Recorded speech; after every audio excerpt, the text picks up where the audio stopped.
Well, the part I was trying not to damage, right here, I didn't want to damage this lip. It looks like I did okay.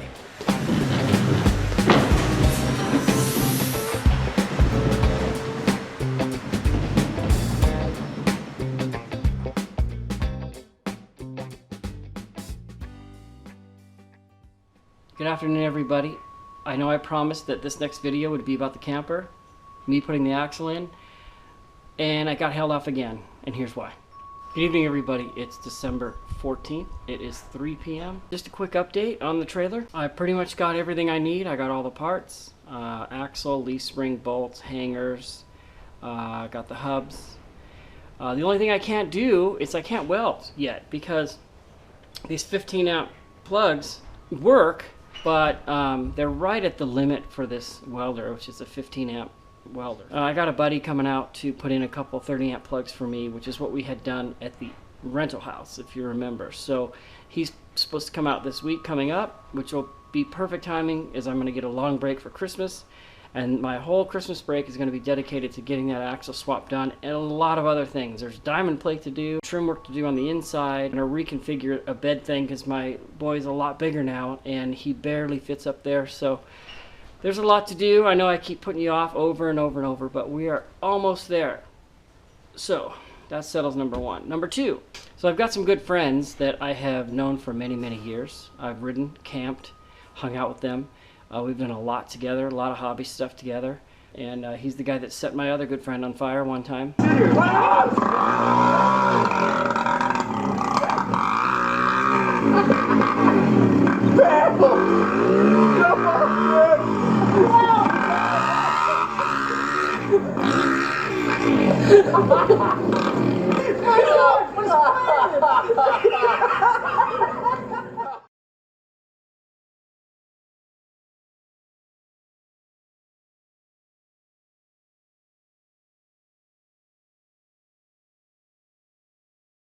And that looks a little crazy, doesn't it? So anyway, they had a camper and they were satisfied with, but they came across a really good deal. They actually were able to buy a 1998 Prevost H3-45 for $35,000. Now, the deal was, there had been some family stuff going on with the guy that owned it. He had actually paid a lot of money for front and rear caps to upgrade it to make it look newer, and had an incredibly beautiful paint job done on the outside, but the interior was pretty much unfinished. Well, my friends took this thing and they put about $22,000 into it, and take a look at this. They worked all last summer in 110-degree heat to get this thing done. And luckily, I got to stay in it when I was out there for 2 nights. I actually was kind of forced out there for the first night because all their beds were taken, and then the second night they had beds because some people had gone home, and I said, no, I want to stay in the camper. So got to stay in it 2 nights. It was killer. And look at this great job they did. Completely redid the floors, the ceiling, electrical, everything. It took them 4 months to complete this. He redid the solar, he redid all the 110, all the 12-volt stuff, and I was just so blown away at the job that they did. I had to just share that with you guys. So they've got 35, 45, 52,000 into this thing, and it's only gone through about half of its life. So I think they probably have 30 to 50 grand of equity in it now. I mean, it's a huge camper for just those two, and they have a couple cats. But I look forward to camping with those guys. So good job. Looks killer. So item number 3 on the list this weekend is, of course, I got the new quad back there, and I kind of went through it, and it's missing a couple things. Missing a grab bar. It needed a key. Readjusted the handlebar. Gas cap had a little crack in it, so I threw a new one on there. The cover that goes on the carburetor. Waiting on that, and that'll be done. But I got 3 of those things done today. This is actually a very simple process. It's 2 bolts on each side. You take the bolts out, and then you slide the grab bar in there, and then you bolt it together. The other thing that I forgot to mention is this is important because it has a flag mount, and you have to run a flag mount when you're in the dunes. That's the law. So the instructions say to remove the tail light assembly when you do this. I don't know if you really need instructions. It's pretty simple, as you just saw. Getting a 3/8 inch drive in there is going to be a little tight. It won't even barely go in the back bolt.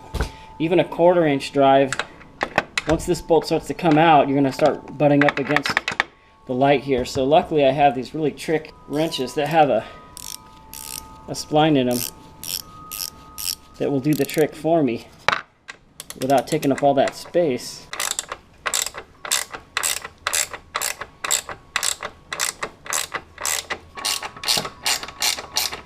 Well, I was using a 13 millimeter, which felt a little funny to me, and of course had a little slack in it, because every off-road vehicle I've ever owned, aside from the Razor, had metric bolts.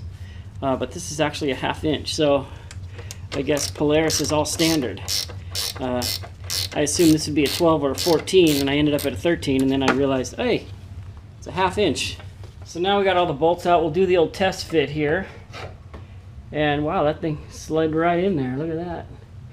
So just upon my first glance here, it looks to me like this bar sticks out further than any stock bar I've ever seen. This is an aftermarket grab bar made by DG.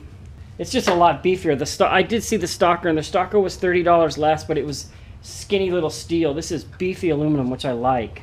Like I just said, it looks to me like it sticks out a lot further back than, maybe about 3 inches, than any stock bar I've ever seen. Well, now that we see it fits, it's going to be great. I'm going to go ahead and put these bolts back in. As you can see, these are the kind of bolts that as you thread them in, hopefully you can see that, they get tighter and tighter. I've heard someone call that a plumbing thread or something like that. It's kind of the ones they use like on a torque converter on a vehicle, where they do not back out. So, but even though that's the kind of thread, I'm still going to put a little bit of thread locker on there, because these quads take a beating going through the dunes and over washboard, and I just don't want any bolts to come loose. So I'm just going to do a little bit of that. Don't need much, just a little bit of that stuff. As I get these bolts in there, I'm just going to hand tighten them all, right? Because if you start locking them down, torquing them down, before you get the rest of the bolts in, I guarantee you're going to need to move this bar around, see, to get it in there. So I'm just going to hand tight it first.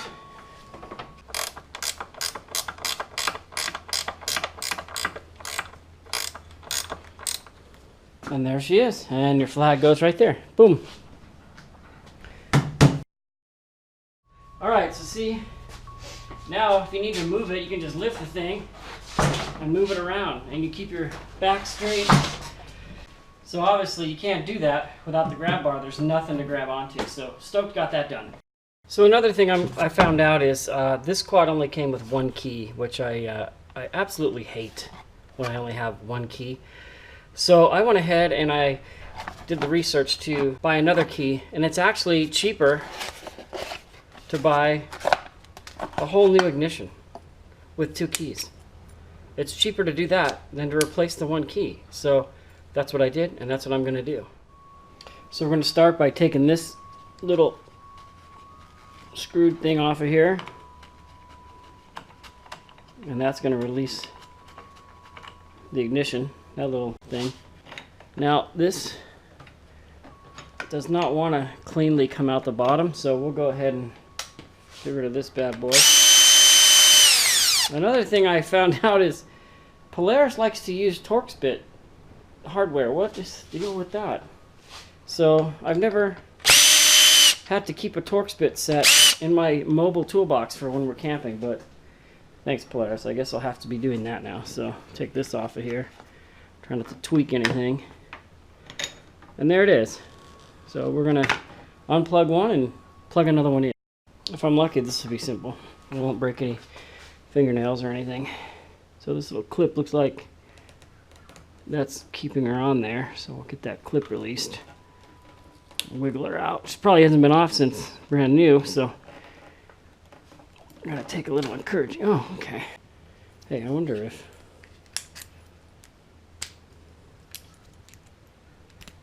no, the key does not. It's not the same key. You just curious to see if it was, and I'd have 3 keys and a new ignition. So we'll toss that one. Get the new one in here. Clean this up a little bit. Looks like it's seen some use. Snap that bad boy in place, and we'll put her back together here.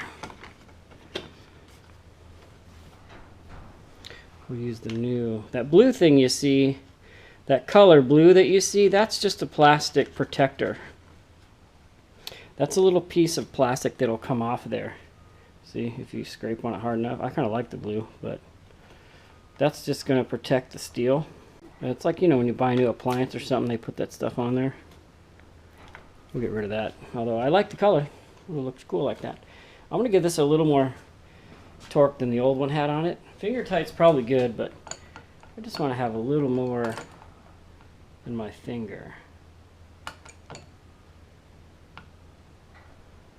That's it. Just so it's hard to get off. Now comes the true part. See how this works. Hey, let's give her a whirl.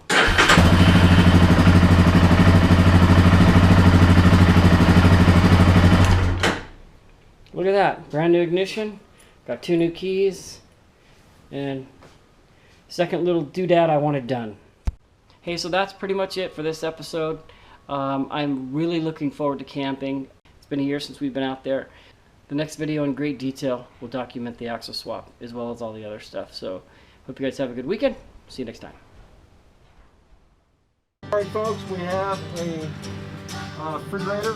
We're going to get rid of it out of this Prevost bus conversion. It's 3 feet wide, 2 feet deep. Alright, cut it up to get through the motorhome door.